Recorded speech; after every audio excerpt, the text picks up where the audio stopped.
This is 7.5 Radio with Walter Yerkew and Peter Scoop Stanton. This is the radio show that will break your neck, if your neck needs breaking. And here are the hosts of 7.5 Radio, Walter Yerkew, star of the biggest documentary movie ever made, The 7.5, and Peter Scoop Stanton, who starred in To Catch a Predator.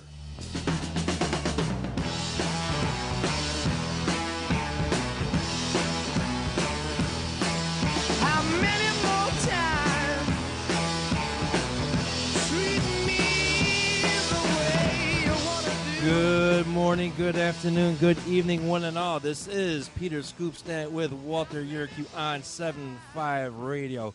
We are red hot and rolling this hot July evening. It is July 1st, 2023, precursor to 7.5 Day.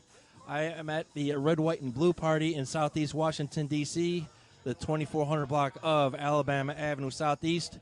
Folks, Naylor Road's the closest train station, so if you want to mess up a party, come on down. Well, how are we doing tonight, sir?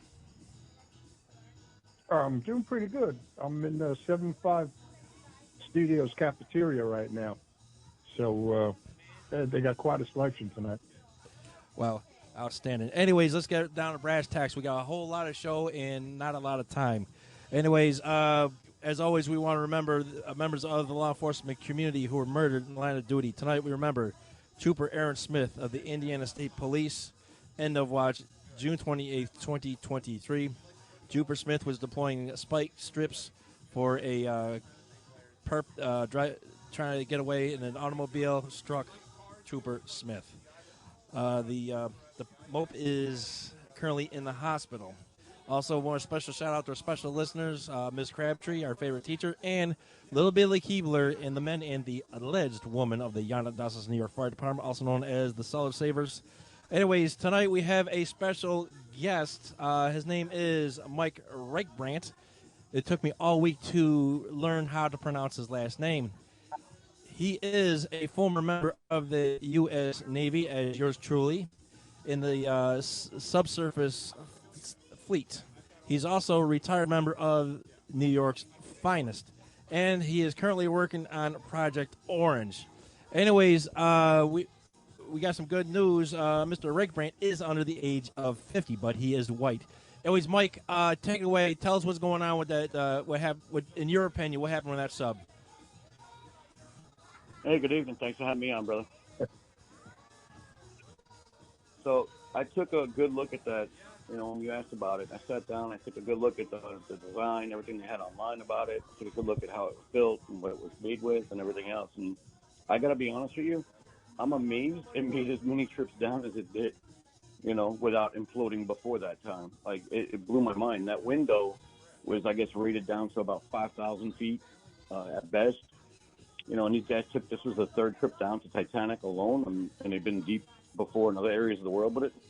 So I'm pretty surprised it actually didn't implode sooner rather than this past time, obviously. But it was, it just wasn't, you can't just jerry-rig something like that. You can't just, you know, take something in your backyard and be like, I'm going to build this submersible and go down. It just doesn't work like that. You have to have a significant degree of engineering and testing and everything to make sure something like that's actually going to function at that depth. That is an extremely hostile environment. You know, the pressure down there is, where the Titanic is, it's probably about, the pressure would be about 5,500 pounds per square inch to 6,000 pounds per square inch. You know, it's hundreds of atmospheres at that depth. It's unbelievably hostile. So I'm just truly impressed and amazed that it didn't implode earlier. Obviously, I feel for those families. That's an awful loss, but I still can't believe it didn't, you know, pop sooner, to be honest with you. Wow. Now, Mike, what class of boat were you on back in the day? I was actually on the USS Cheyenne, SSN 773. It was the last Los Angeles class that was built. I was stationed at Pearl Harbor. That boat was amazing. Right. What was the maximum depth for that sub? Well, it can go, I can tell you that it could go greater than 600 feet. You know, they can go pretty deep. Right. Now, how thick is the hull? Taking it down like that. Right. But how thick is the hull in that sub? It's thick. Those things are built with high yield steel. It's usually double hulled, and they're very, very thick. I mean, very thick. So Right. it's built both to kind of withstand obviously the pressure of the water, but it's also built to withstand munitions or torpedoes or something like that. It's supposed to kind of help resist some of that as well. Right. Now, do we have the what the that piece of junk down next to the Titanic was built with? It looked like a couple of beer kegs welded together, in my opinion. It was carbon fiber. So these guys went out and got this carbon fiber because carbon fiber is extremely durable. It's extremely strong. It's stronger than steel in some circumstances, but it's not really meant for like compression like that. Like they had to face compression pressure. Like when a sub goes under the water, you have this pressure that's being exerted on it from all sides, everywhere, all at once. And this thing was built with carbon fiber, which carbon fiber is great if you have like twisting or shearing kind of forces acting on it. It'll hold up extremely well, better than steel. But it's not really going to be your best choice as far as dealing with the actual compression pressure you're going to get from being at depth. So really not probably the best choice as far as material is concerned. And then I read yesterday that apparently they had actually purchased carbon fiber that was actually expired. It was past its what's considered its useful life. Oh, wow. Carbon fiber has a expiration date? Apparently, I didn't know that, honestly, until I read that. I was like, oh, that's kind of surprising. I never knew that about it. I mean, I'm not an engineer, but, I mean, qualifying submarines, it takes about, on average, about a year to qualify a submarine, and you literally have to learn the entire boat. Every valve, every bolt, every nut, every damn thing about it. You have to be able to recite it off memory, draw it off memory, so you learn it really well. Right. It's learning all the ways the boat can kill you. Right. One score to another. Did you get your pin? I did. I got my Dolphins. It took me about 9 months, just over 9 months, almost 10 months. Outstanding. Well, I got my pin too, but unfortunately, instead of surface warrior, I was a sustenance warrior. I mean, I digress. But but anyways, I mean, now the other thing I read is that every time a sub goes down into the pressurized atmosphere, that it puts pressure on and it does damage to the hull. Is that true? Yeah. Yeah. So it's like, imagine you have like a can, right? And you keep squeezing it over and over again. You squeeze it, put pressure on it, release it. Squeeze it again, you put pressure on it, release it. Over time, you're going to create like these microscopic fractures in the can, in the metal, and in the material. So these submersibles that are being used, they're checked. They have systems on board to detect, obviously, for any kind of failure or anything like that. But then beyond that, when they're brought back up out of the water, they're going to be checked. They're going to be scanned. They're going to check for these microscopic cracks and these microscopic, defects or things like that start to form in like either the acrylic or in the actual titanium or whatever else it is they're using the materials. So, I mean, it's like a plane, right? When you have these planes, they check the planes for the microscopic cracks on the wings and things like that to make sure they're still functional and safe to fly. It's the same for a submersible if you're operating properly. So this thing, it shouldn't have been at the depths it was at to begin with. But Right. realistically, way, way more, Right. Anyways, Mike, hold that thought. When we come back, we'll talk about Project Orange and also give us a couple R&P confessions. Also, we have a special guest coming at 1:30. Hopefully some beautiful women. This is Scoop Stanton at the Red, White, and Blue Party on 75 Radio. Check us out, 75radio.org, 75radio.org.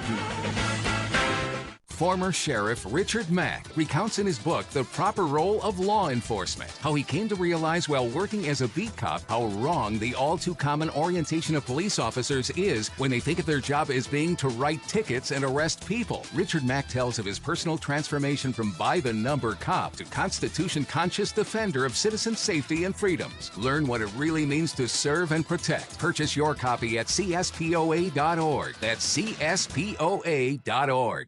Do you know what is great about America? Ask an Immigrant.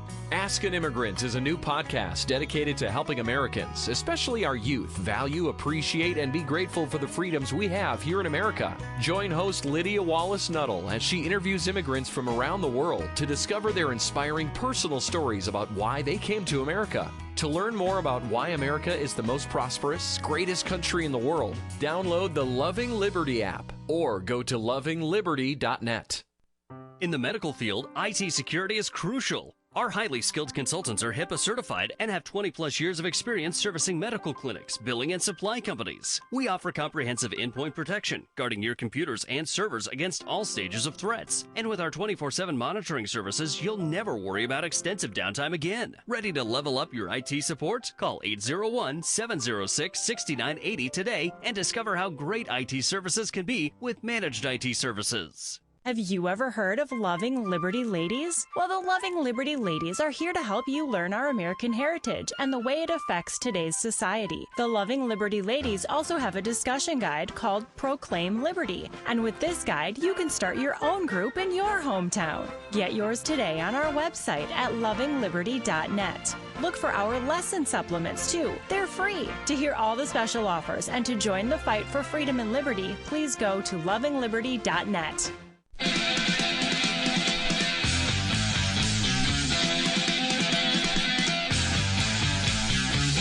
You're back, and Scoop is just getting back from posting insults on Twitter. This is still 7.5 Radio. And we are back. This is Scoop Stanton with Walter Yerkew and our special guest, Mike Rakebrandt, who is just like me, but did everything right. He was a member of the Navy, member of the service, was very productive, and all-around good guy. Anyways, I'm at the Red, White, and Blue Party. Help celebrate the 7-5, the 5th of July. We'll talk about that a little bit later if we have time. Anyways, Mike, tell us about Project Orange. I'm here in Washington, D.C., and it's like organized crime back home. Tell us, what you see as corruption. Also, tell us a little bit about Project Orange. So, did a primary campaign for Congress last year. Obviously didn't win, but during the campaign, I came across quite a bit of corruption, like money moving illicitly, things of that nature. So, being a detective, do detective things. So we ended up forming up a group of people to kind of look into the corruption, track the money, figure out where it was going, figure out who it was going to, how it was moving. And we dug up a lot, actually, pretty quickly.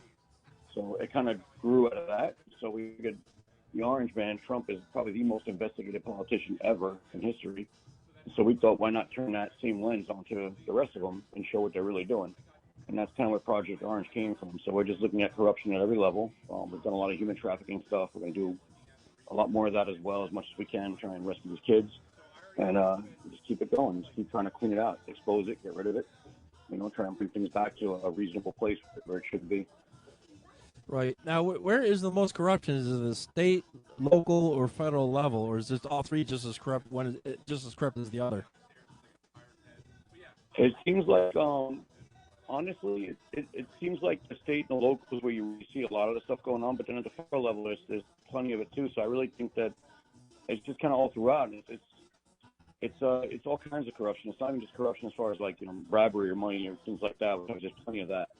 But there's also these, bureaucrats that award themselves power or take power that's not theirs to take, by people's rights every day in all kinds of ways. It's just it's a full spectrum. I mean, it's up. Right, but Mike, you're a detective. I'm looking at the federal level of corruption. Like, for example, all them seats on Capitol Hill for different committees like Ways and Means and Justice and so on and so forth. You have to donate to the party, regardless what party you're with, Republican or Democrat, to get them seats. I mean, is Congress running something like RICO? Yeah. I mean, kind of, right? It's kind of like racketeering. Like, you have to pay into the organization to move up in the organization, right? So in order to be like, the speaker, or if you want to be the chair on this whatever commission or committee it is, you just want to get sent a committee, you have to raise X amount of money for, the NRSC or NRCC or something like that. If these organizations are tied to the actual houses and stuff, it's a very backward system because you're basically forcing, even if they are honest politicians, they're not going to have to go get their hand out, these lobbyists, these other, wealthy individuals that have interest in the policy being, put forward to get that money. So now you're beholden to those people that are the ones pushing for, these policies that are actually bad for America, bad for the people. It kind of creates a system where you almost have to be corrupted to be able to do anything within that system. It shuts out anybody who's really trying to do the right thing or be honest. Right. And one person that comes to mind is, what is his name, Madison Cawthorn, former congressman somewhere down south. He said some stuff that happens in Congress, but did not mention any names. And they tried to railroad the poor guy. I mean, you see things like that with members of Congress or other elected politicians. Like, hey, they try to expose the corruption or some of the shenanigans that's going on, and they're like, oh, well, we're going to expose dirt on you. Well, that's exactly it, right? That's so in like local politics, party chairs. So a lot of what these party chairs, to say like a county party chair or even a state chair or party for either party, you know, the price of admission is they want to have dirt. They want to have something that they can leverage over you.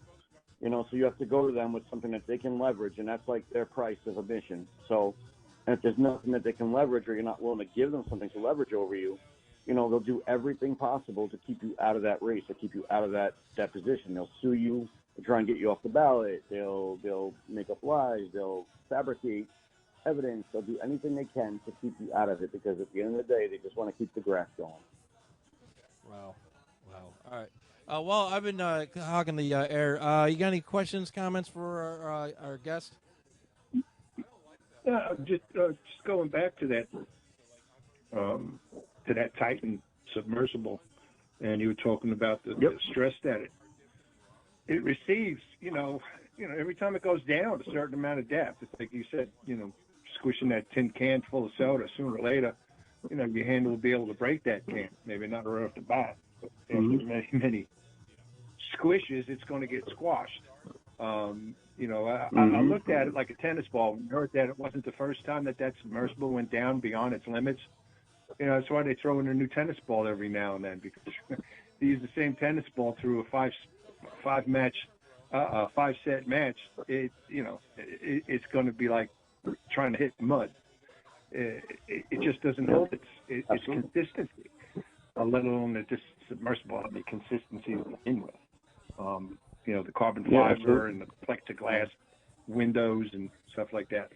So how in the world, you know, Braniff Airlines has to go through a lot of craziness, you know, with that, I'm not even going to say his name, with that rich guy, when he wanted to go up in space. I mean, the guy was, the project was not just ridiculed, but it was actually looked into. Now, this product was ridiculed by people that worked for him. Was it not monitored by any agency? I mean, you know, airplanes have the FAA.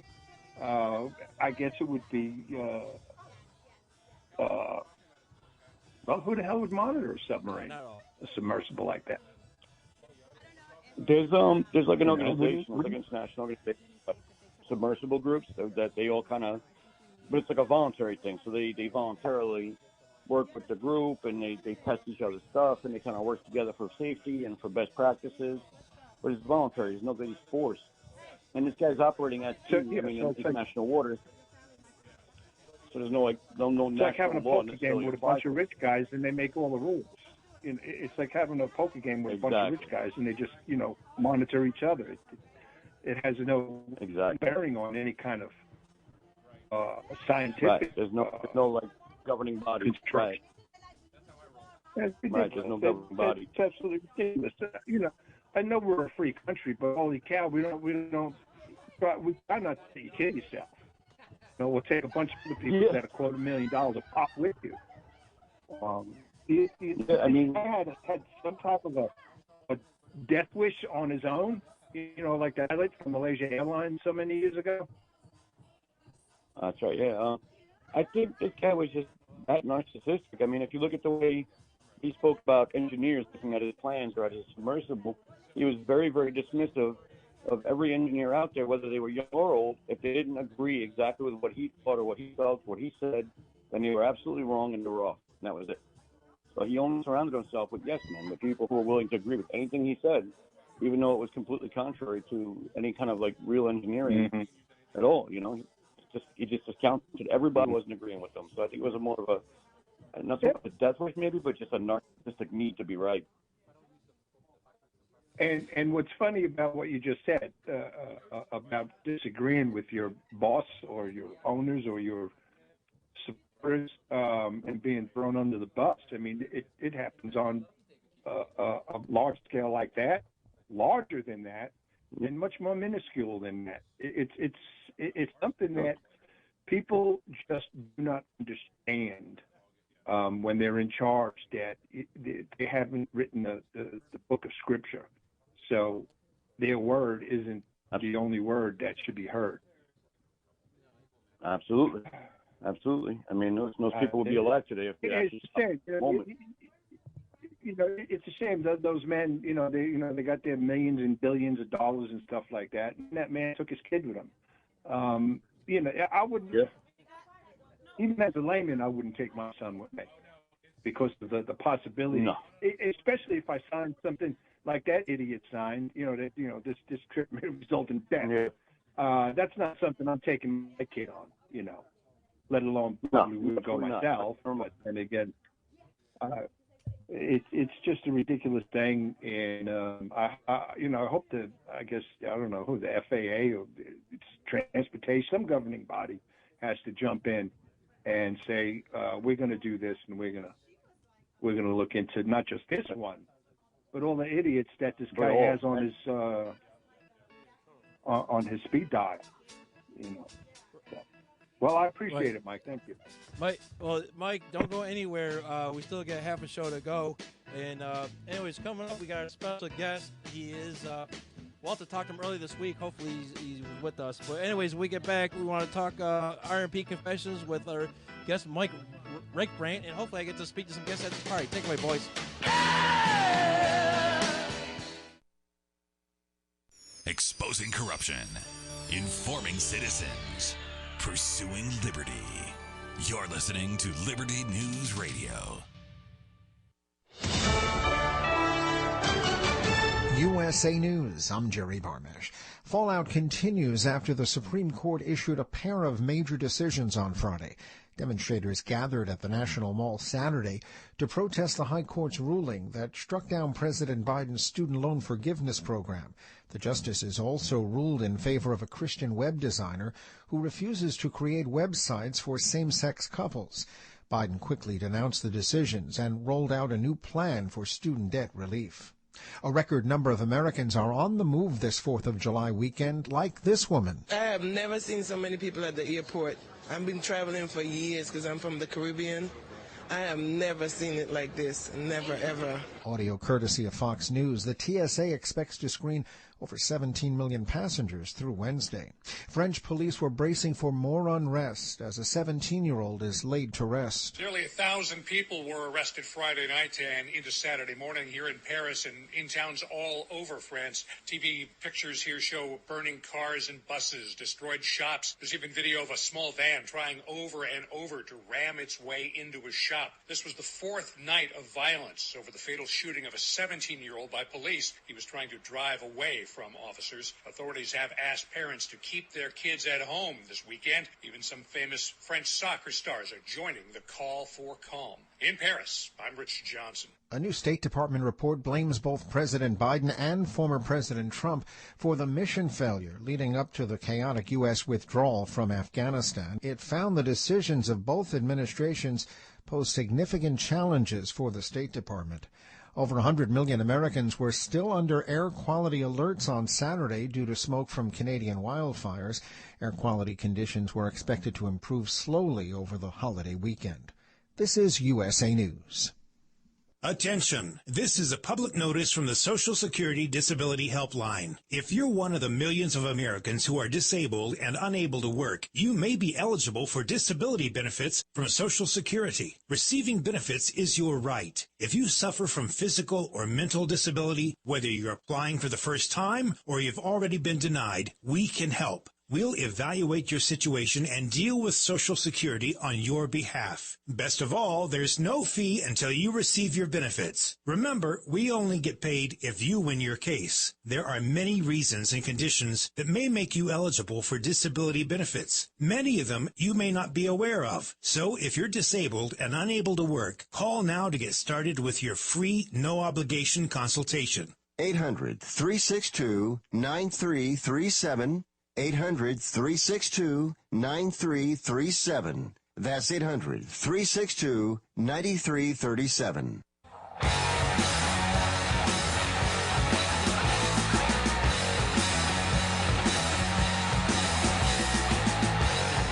Wow, you're still listening? Here's more 7.5 Radio.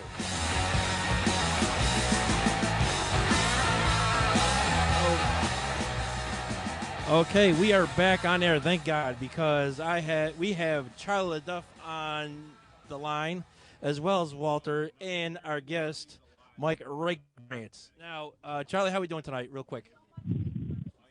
Real good, man, real good. Thanks for having me on. Right, no problem. We're talking about shaving and money and Bill Cosby and a whole bunch of stuff not suitable for the air. Anyways, Mike, as tradition, when we do have members of the NYPD on the radio, we ask them for what we call R&P confessions, which is a takeoff of taxi cab confessions. If you have a funny story that is past the statutes of limitations that you want to put out there, please go right ahead.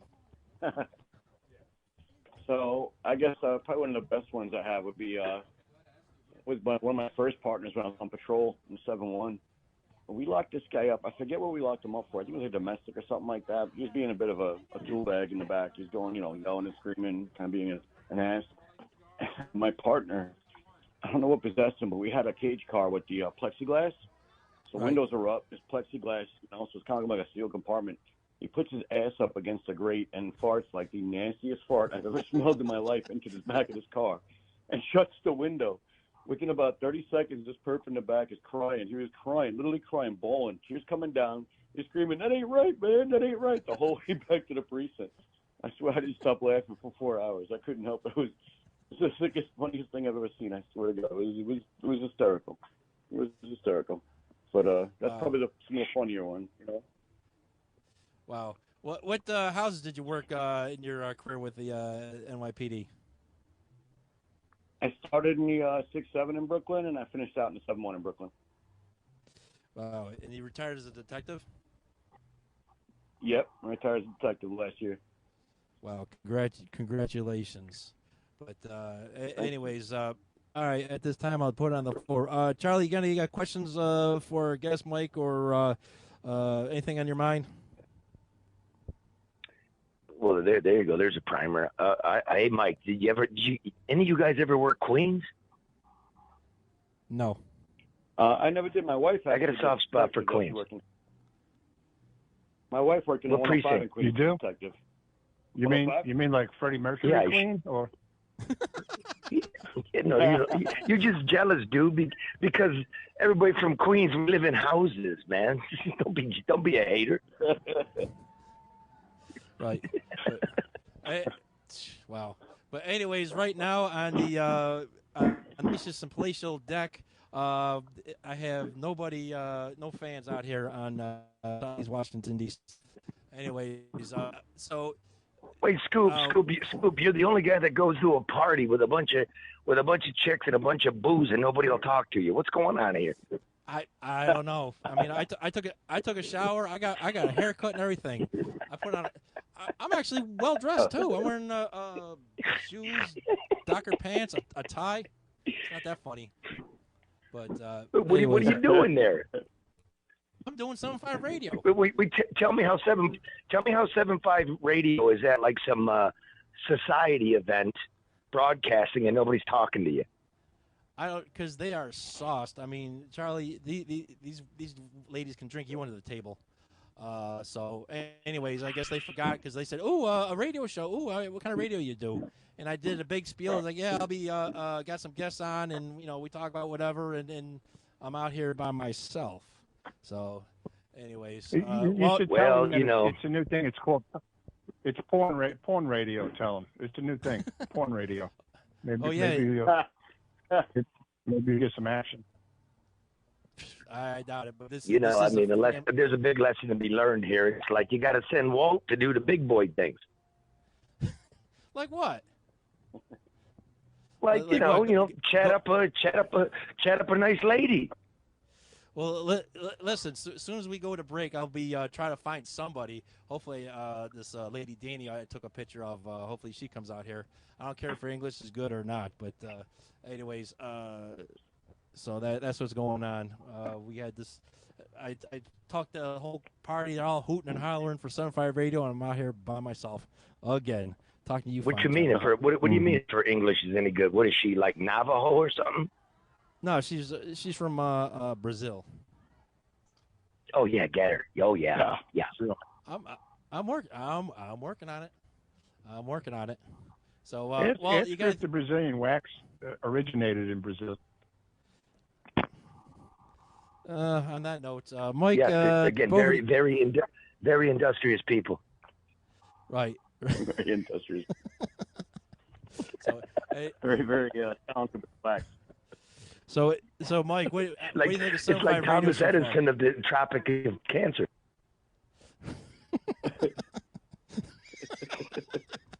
Wow. But anyways, earlier today, I poured my heart out to you, Mr. LeDuff. Thursday night, we're talking about your show with Mr. Yerkew, which was just absolutely out of this world. And then we were talking, and you said you called me your friend. I was like, wow. And then I said, Charlie, you know what? We're not friends. We're family. You know, I love you, bro. And then you tell me over the phone as just before you came on, said, stop being a biatch. So, you know, thanks for killing the moment, sir.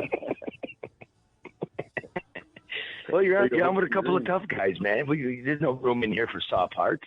Hey, Walter, it was a pleasure. I really respect that, and it was pretty deep. And you know, not to self-promote because I'm not really about that, but it is the No BS News Hour. It's a podcast, and you know, if your listeners are inclined, I think they'd find it interesting. To me, it was really fascinating, man, and you know, I owe you for that. Thanks for coming on. Well, thank you for coming on every week. My go ahead, pleasure. Walt. Right. It was my pleasure to help you guys out, do a show. I got to tell you guys, that was show nice. That show was. Say again, Mike. Oh, that show. And I watched it earlier. It was a really impressive display of honesty and just really a great conversation to watch. It was pretty amazing. It's pretty amazing. Yep. It was. Cool. Thank you. Yeah, I thought so too, man. Thanks for that. Yeah, it was deep.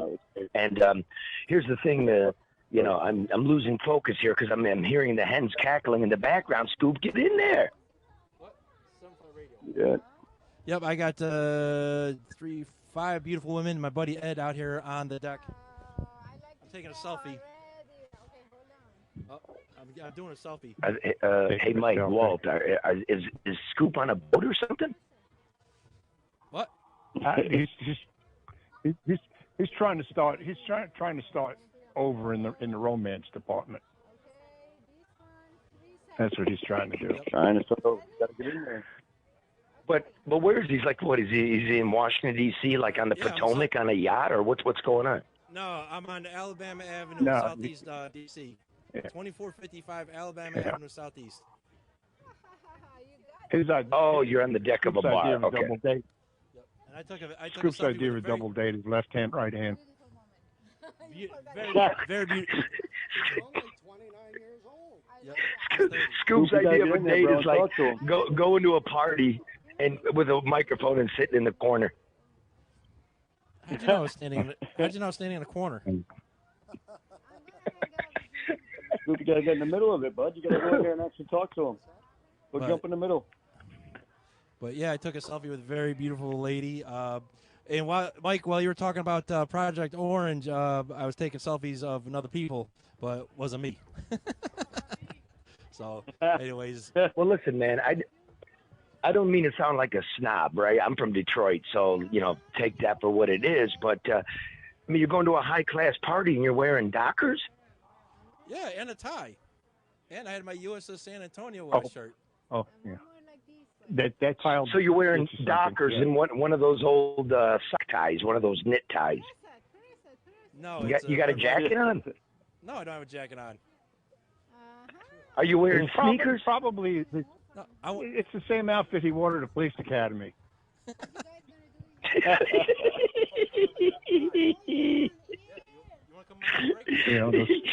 He's wearing sneakers and some Dockers. No wonder. I'm wearing shoes. You want? I tell you what. I'll get I'll have this nice lady send me one of her selfies, and I'll show you what I'm wearing. I actually cleaned up. I actually got my hair cut. I'm wearing a tie. I iron my shirt, iron my pants. I'm wearing shoes. Mm-hmm. Yeah. You need to start stuttering. Do you have a You need jacket? to start stuttering. No, I don't.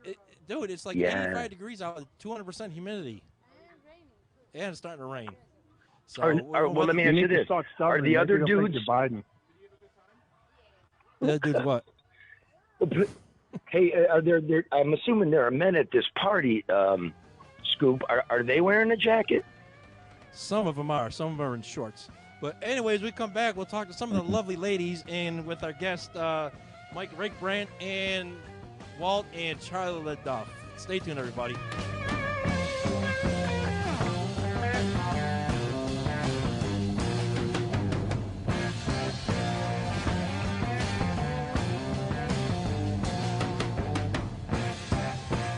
The spirit of the American West is alive and well in Range Magazine, the award-winning quarterly devoted to the issues of the American West. Each issue contains informative articles, breathtaking imagery, as well as the culture of cowboy spirit today, and gift ideas, like this year's Buckaroo calendar. Order online from rangemagazine.com. Loving Liberty Network salutes the spirit of the American West at rangemagazine.com. This is a battle between truth and deceit, a battle between forces that would enslave this country in darkness, and between a media that wants to present you with the truth. We are being censored. America's news outlets no longer provide the truth. 90% of news outlets in the United States are controlled by 6 corporations. The mission of the Epoch Times is to chase the truth, to ground all statements in fact. TheEpochTimes.com. Looking for an IT partner that truly understands your needs? Managed IT Services is the answer. We meet with you regularly to discuss your goals and form a tailored technology plan. Our customers have called us a trusted advisor who delivers. When it comes to IT, we do it all. Firewalls, cloud storage, server migration, and more. Say goodbye to long-term contracts and hello to a team that earns your business month after month. Call 801-706-6980 now and let Managed IT Services transform your IT experience. Have you ever had great honey? No, I mean really good, all-natural, raw honey? Well, now you can, thanks to localhoneyman.com. We can ship out our locally made honey all across the U.S. So don't worry, you won't miss out. Plus, Local Honeyman has so many different flavors, like Utah Wildflower, High Desert Delight, Happy Valley, and Blackberry, just to name a few. So purchase your delicious raw honey today at localhoneyman.com.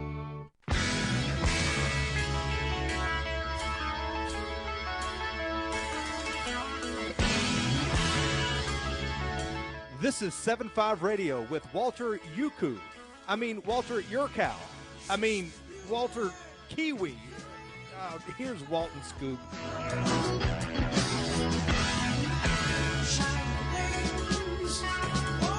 We are back, 7.5 Radio. Scoop is at Alabama Avenue Southeast, Washington, D.C.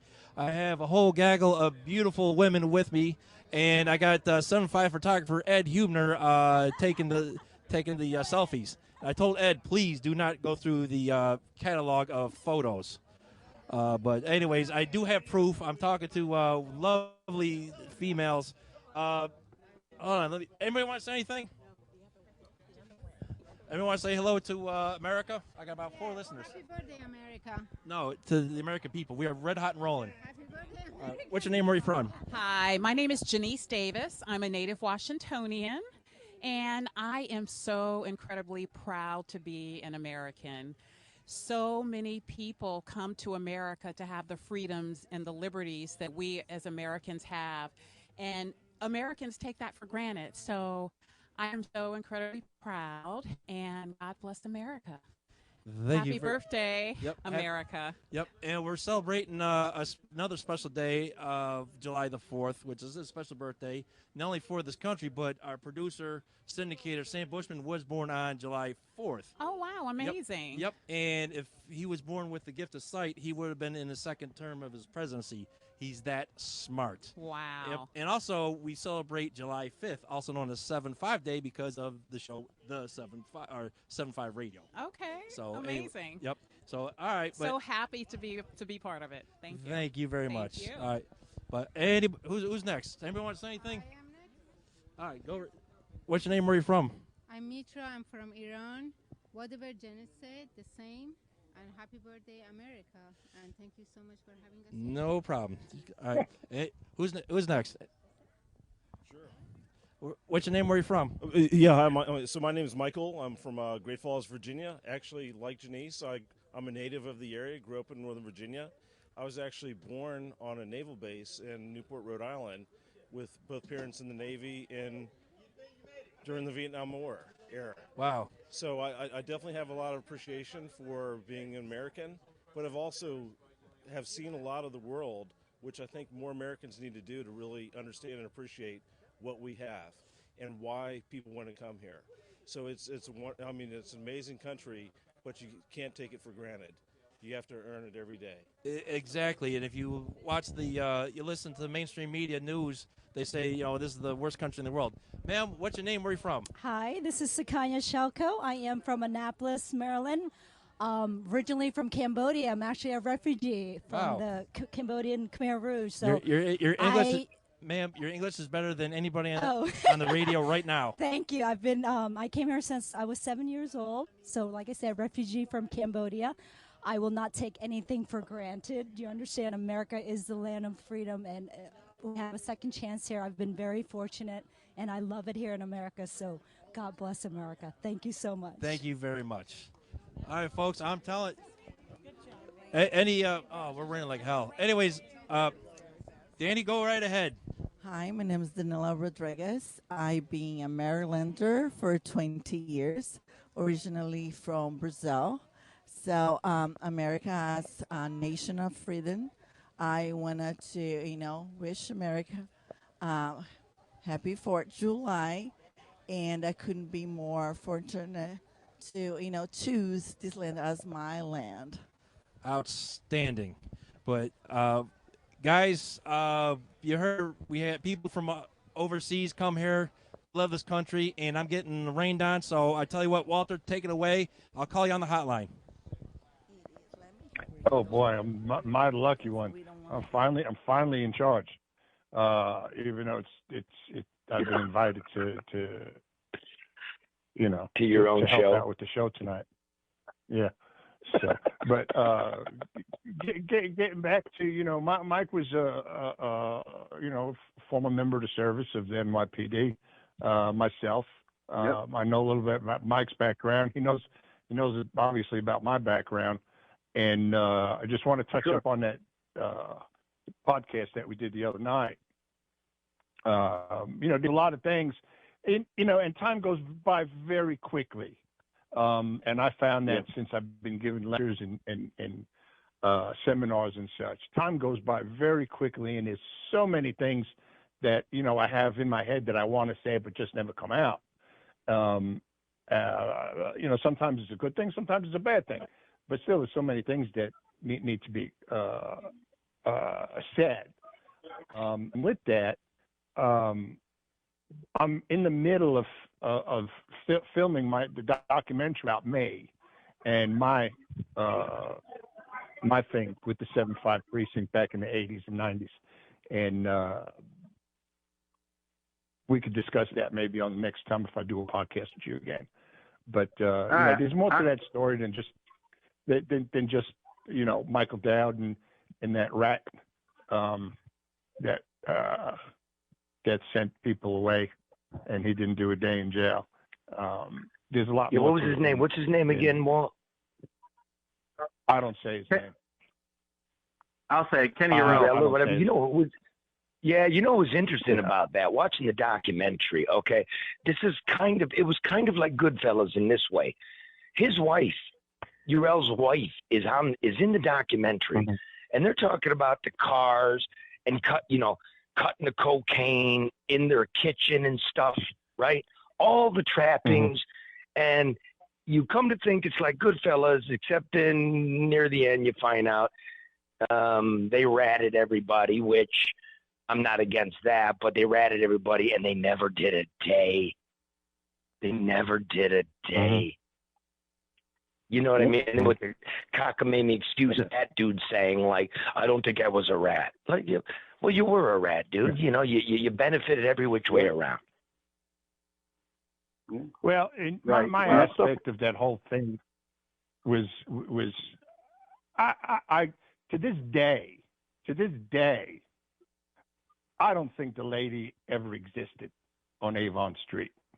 The Colombian lady, I don't think she ever existed.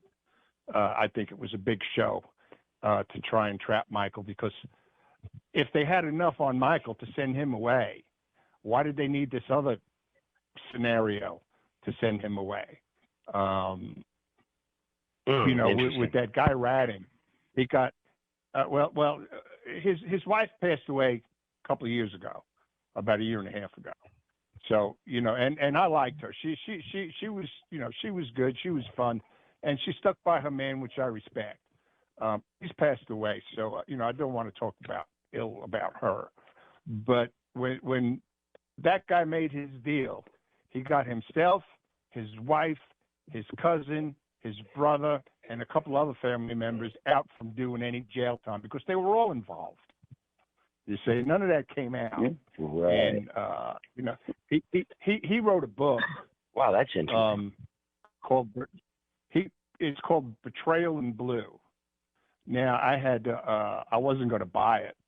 I had a 7.5 groupie mail it to me. It took me about 2 hours to read it. And I took a couple of pages out, and then I threw it in my burn barrel and set it on fire. I have pictures of it burning in my barrel. Yes, you do. There's people out there like this guy. They're just attention whores. Didn't tell a real story. More than once bragged about how his father, his grandfather-in-law, Dory's grandfather, was a wise guy in the Jewish mafia in Queens, and Kenny is related to Sammy the Canary Gravano by marriage. So it kind of runs in the family, so to speak. And there's a lot out there that people just don't know and don't understand, and that's okay. Yeah. But in my documentary, when it's finished, and hopefully I can sell it, because I'm doing this all on my own. I don't have a big time movie contract or a movie agency like Paramount or Sony or anybody else that's backing me up in this. This is all coming out of my pocket, and it can get quite pricey. But there'll be a story behind the story. I can't I can't believe they ever made a movie out of this. It's not to aggrandize anything, but it, like you said, when you're just talking about all the ancillary characters, the cousins, the brother, the sister-in-law, like that's a Goodfellas movie. Give me about 5 more minutes. I'm still there. Yeah. Go on. All right. That was universal though back then for you guys. You hear that now, even on a job. Even now on a job, you talk to guys on a job, and you hear the stories, and that was the way it was for generations. Hey, well, take us out. I got jet. What, you back? Would you get turned down?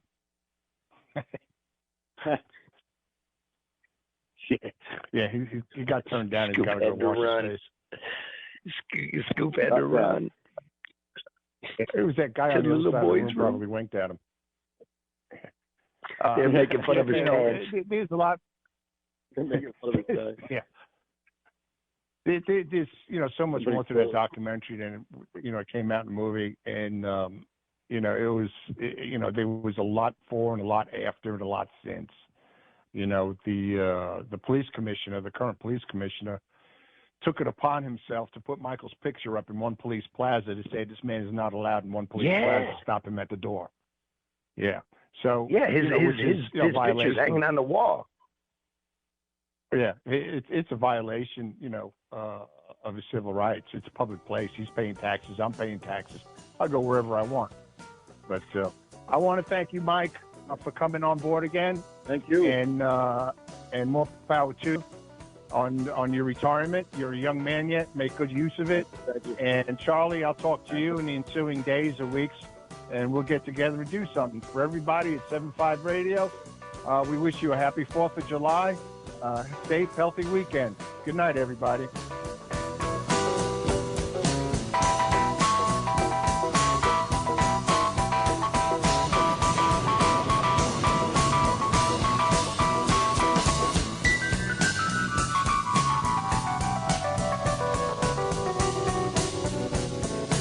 This is James Edwards for 7.5 Radio. For those who work the streets and the jails, thanks for keeping us safe. So long, everybody.